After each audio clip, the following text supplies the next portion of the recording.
राहू दे. Good morning. Good morning. बरं वाटतंय? श्वास घ्यायला त्रास होतोय का अजून? नाही, सॉरी आई. काही खाल्लंयस का? पटकन काहीतरी घेऊन येऊ का? नाही नाही, फाईन. दादाने आणलं होतं. आई, आजी कशी आहे? अजिबात बऱ्या नाही आहेत त्या.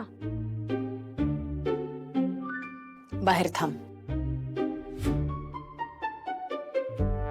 आजी बरी आहे रे. हे सगळं असं अचानक घडलेलं बघून त्रास झाला तिला, पण थोडा आराम केला की बरं वाटेल. कसा आहेस तू आता? बरं आहे मी. लाईफ हॅपनिंग वाटते. हे असं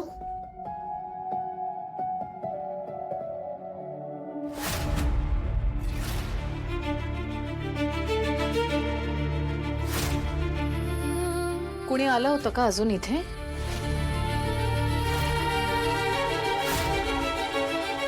नाही. नक्की? हो.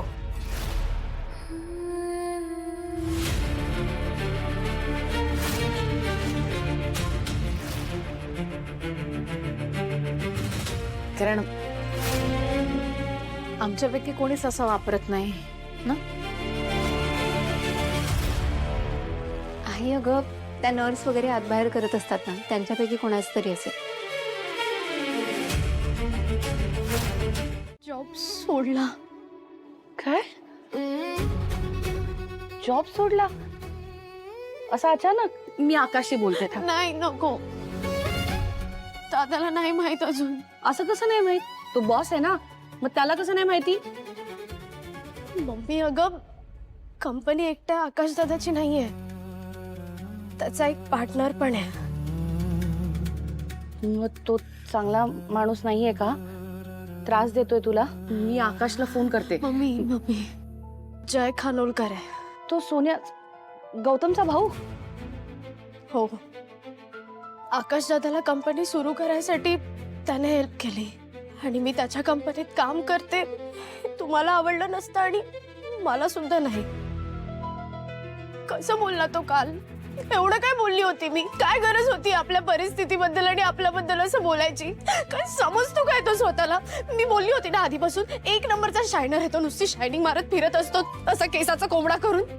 ऑफिस मध्ये ना नुसतं घालून पाडून बोलत असतो सगळ्यांसमोर. मला एक सुट्टी मागितली होती, ती पण नाही दिली. एक चान्स नाही सोडत तो मला ऑफिस मधून बाहेर काढायसाठी. ओ गो, ओ गो, शरू. शांत हो शरू. ए शरू, बरं झालं तू नोकरी सोडलीस. मी तुला बोलली होती ना. आणि पैसे कोणाला नको आहेत? सगळ्यांनाच हवे असतात, आपल्यालाही हवे आहेत. पण त्यासाठी स्वाभिमान नाही सोडायचा. तू असं मन मारून अपमान सहन करून काम केलंस तर आम्हाला आवडेल का? नाही ना. आणि तुझ्यासारखी हुशार मुलगी त्यांच्या ऑफिसमध्ये नाहीये हे त्यांचं नुकसान आहे, तुझं नाही. तुला मिळेल दुसरी नोकरी. आणि बायच्या लग्नाचं काय टेन्शन घेऊ नको तू, आम्ही सोय केली आहे. मी काय करत होती? Aunty, I'm really worried about Gautam. गौतमने हे कुठल्या मुलीसाठी केले? Do you have any idea?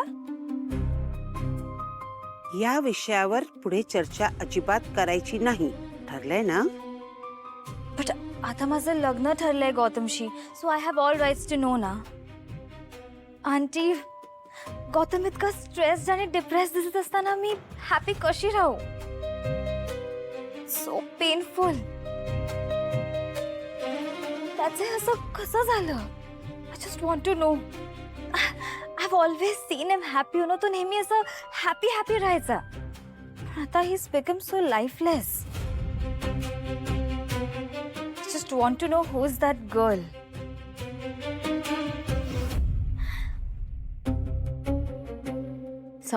बाळा, समायरा शांत हो तू बाळा. I'm sorry. And we are sorry. I am sorry.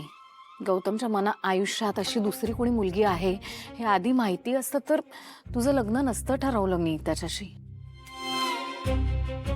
No, it's okay aunty. I am just worried की आजकाल मुलींचा भरोसा नाही आहे यु नो. गरीब घरातल्या मुली असतात, गोल्ड डिगर टाइप्स. पैसे हवे असतात म्हणून ॲफ्लुएंट फॅमिली मधल्या मुलांना पटवतात.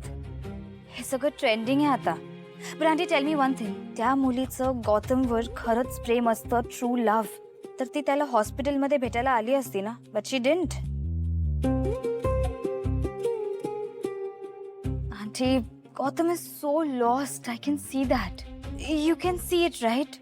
आता एकमेकांना समजून घ्यायला पाहिजे ना in a relationship. So don't worry aunty. ह्या सगळ्या रिझन्समुळे मी गौतमला सोडण्याचा विचार कधीच करणार नाही. I promise.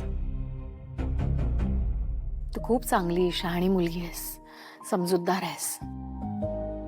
पण त्या दिवशी उमा म्हणाली तसं आपण गौतमला एकदा विचारायला हवं याविषयी. आणि हे सगळं कळल्यानंतर तुझ्या आई बाबांना सुद्धा एकदा विचारायला हवं, त्यांच्याशी बोलायला.